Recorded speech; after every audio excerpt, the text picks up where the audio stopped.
Welcome back to Smart Classes, dear students. Today I want to discuss the short revision of class 10th maths. Class 10th maths.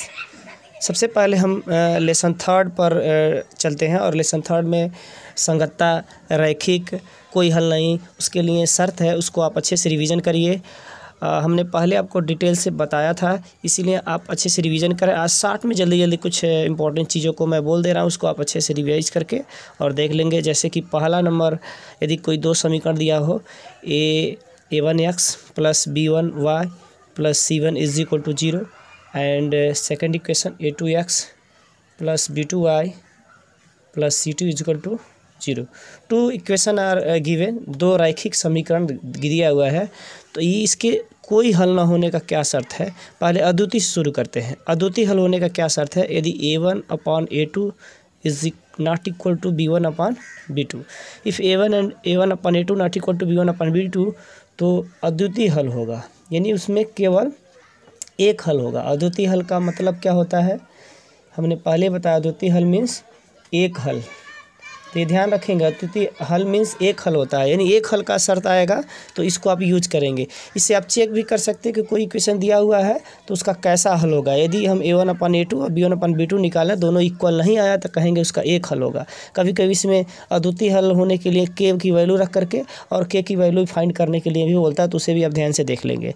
Second, यदि अनंत हल है तो अनंत हल होने के लिए a1/a2 is equal to b1/b2 is equal to c1/c2। यदि तीनों इक्वल हैं तो इसके लिए हम कहते हैं कि दिए गए जो समीकरण हैं उनके अनंत हल होंगे, इनफाइनाइट नंबर ऑफ सॉल्यूशन होगा, इनफाइनाइट नंबर ऑफ सॉल्यूशन होगा।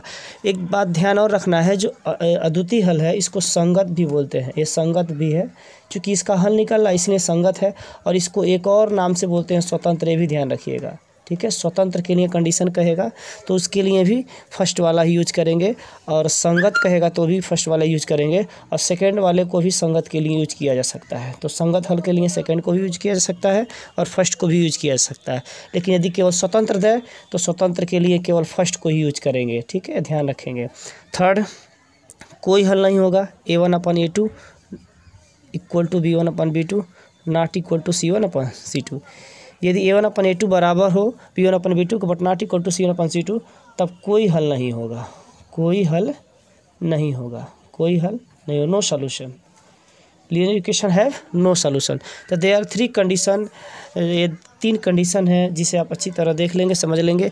इसमें कोई हल नहीं होगा तो ये शर्त लगाएंगे, और इसमें कहीं के दिया रहेगा और के की वैल्यू फाइंड करने के लिए बोलेगा, तो क्रॉस मल्टीप्लाई करके फर्स्ट सेकंड से हम के फाइंड कर सकते हैं। स्वतंत्र के लिए आपको ध्यान रखना फर्स्ट वाला यूज करना है, क्योंकि इसी के अकॉर्डिंग आपको आंसर मिलेगा बुक में। ध्यान रखना फर्स्ट यूज करना है स्वतंत्र के लिए, कोई हल के लिए नहीं यूज करना है, ठीक है। तो ये स्वतंत्र के लिए हो गया, अनंत के लिए हो गया, कोई हल नहीं है। अद्वितीय के लिए भी फर्स्ट ही यूज करेंगे। तो ये तीनों काफ़ी इंपॉर्टेंट, इस पर एक बार अच्छे से आप रिवीजन कर लें, और निश्चित रूप से इस पर क्वेश्चन आपका पूछा जाएगा, और आप इसे अच्छे से ध्यान से देख लें और रिवीजन कर लें, स्क्रीनशॉट ले लें। नेक्स्ट टॉपिक पर तरफ मूव करते हैं। नेक्स्ट टॉपिक की तरफ मूव कर रहा हूँ, उसे ध्यान से देखेंगे और समझेंगे। अगला जो हमारा टॉपिक है कि आप लोगों ने पढ़ा होगा, यदि कोई भी रूट्स दिया हो पॉलिनोमियल में, बहुपद में यदि हम बात कर रहे हैं, शॉर्ट रिवीजन कर रहे हैं, जल्दी जल्दी एक बार देख लीजिए। बहुपद में यदि कोई दो शून्य हो अल्फा बीटा, और इससे आपको क्या बनाना हो, बहुपद बनाना हो, पॉलिनोमियल बनाना हो, तो पॉलिनोमियल का फार्मूला होता है x² अल्फा प्लस बीटा, बाहर x alpha into beta is equal to 0।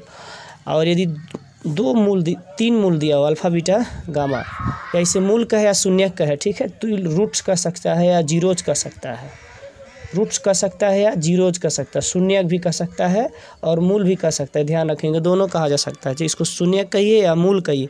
यदि गिवन हो तो इसके लिए formula x³ minus alpha plus beta plus gamma, बाहर x² plus alpha beta, beta gamma, gamma alpha, और at last x minus alpha beta gamma is equal to 0। Equation के लिए लगाते हैं, बहुपद के लिए 0 नहीं लगाएंगे। जब समीकरण कहेगा तो इक्वल टू 0 लगा देंगे। समीकरण में इक्वल टू 0 या इक्वल टू 2 या 3 इक्वल का सिंबल होना जरूरी है, किसके लिए, समीकरण के लिए। लेकिन बहुपद केवल कह रहा है तो यहाँ इक्वल का होना जरूरी नहीं है, तो बस इतना ही छोड़ देंगे। जब समीकरण बनाने के लिए कहता तो इसी को इक्वल टू 0 कर देते, यहाँ भी इक्वल टू क्या कर देते, 0 कर देते। लेकिन बहुपद बनाने के लिए कहेगा तो इक्वल टू नहीं लगाना, आपको ये ध्यान रखना है। तो इस तरह से इस फार्मूले की सहायता से आप फाइंड कर सकते हैं। जैसे मान लीजिए यदि कोई दो रूट्स दिया 2 और 3 कहेगा इसका बनाइए बहुपद, तो एक्स स्क्वायर माइनस दोनों को ऐड कर देंगे 2 + 3 और बाहर एक्स और ये 2 × 3 = 0 सॉल्व कर लेंगे, ये आपका आंसर हो जाएगा।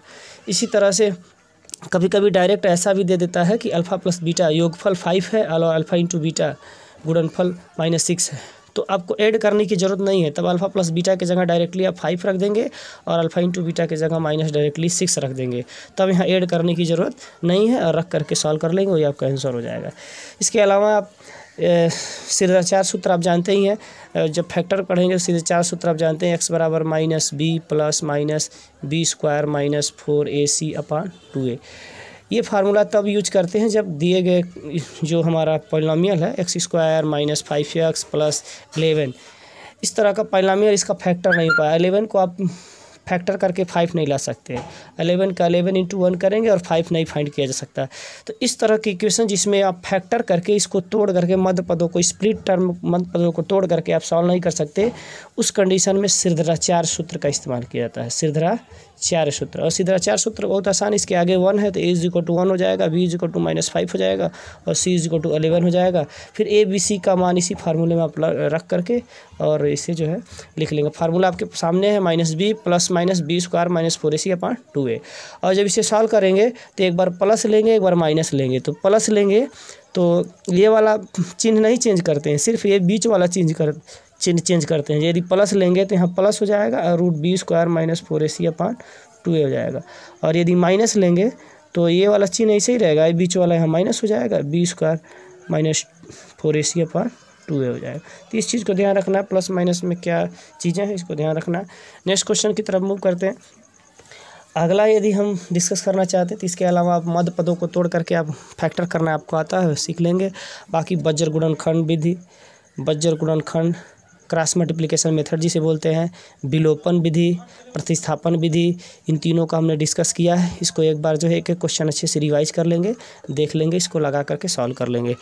इसके अलावा कभी कभी ऐसा होता है कि डिवाइड भाग वाले में कोई इक्वेशन दे देगा x square minus 5x plus 6 और कहेगा इसका एक मूल जो है x = 2 है तो सेकेंड मूल फाइंड करिए।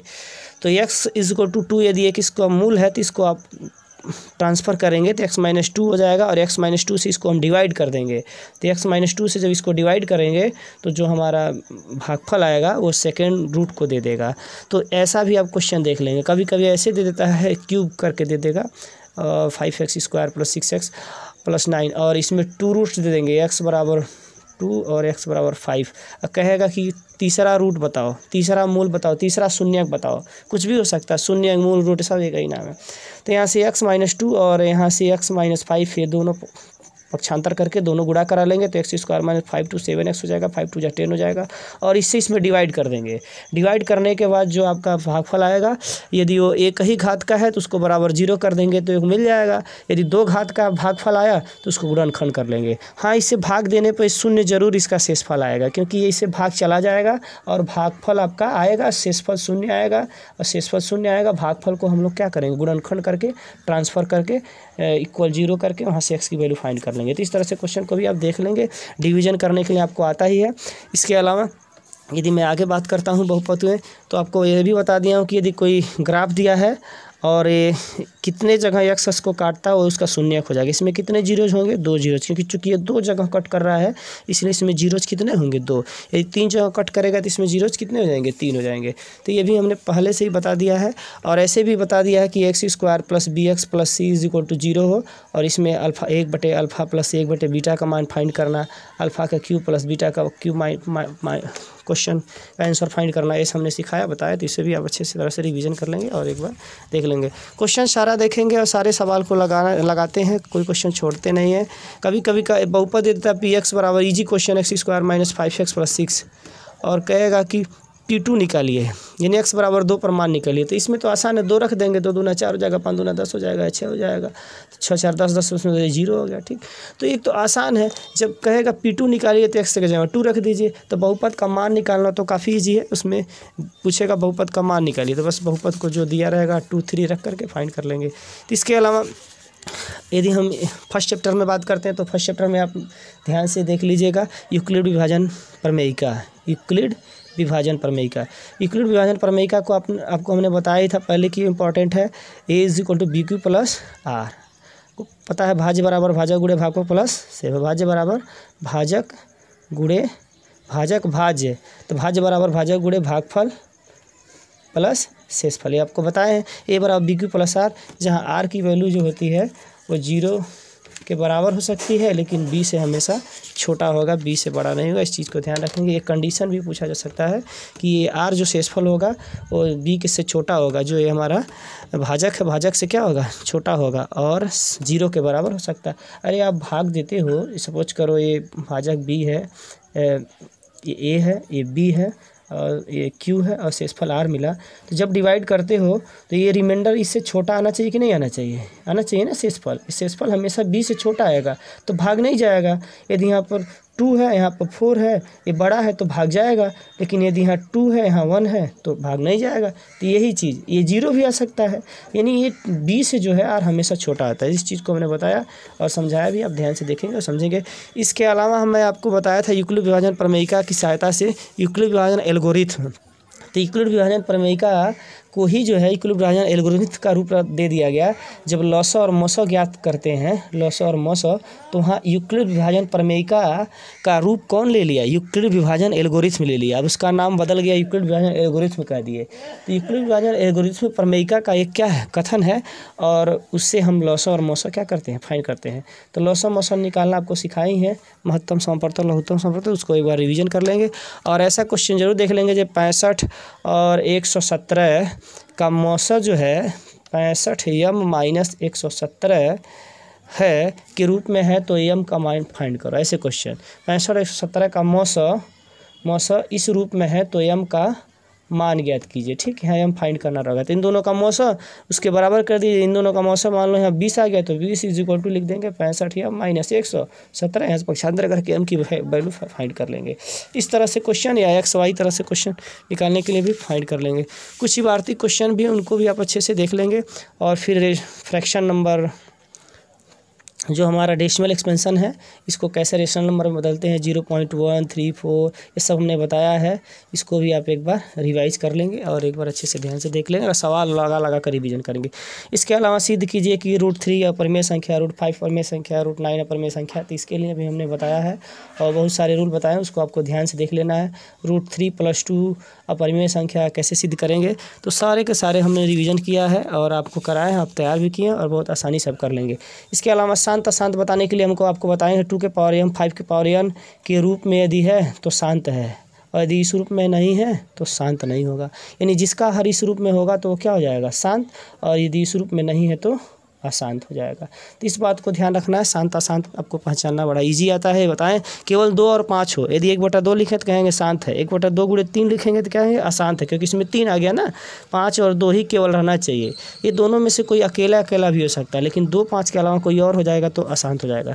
कभी कभी ये भी ध्यान रखिएगा, मान लीजिए यहाँ दे दिया 6, यहाँ दे दिया 2 × 3, तो 3 से ये देखो 6 कट गया ना, तो इस तरह से ये नीचे क्या बचा, हर में 2 बचा, और 2 बचा तो ये शांत हो गया। ये ध्यान रखेंगे।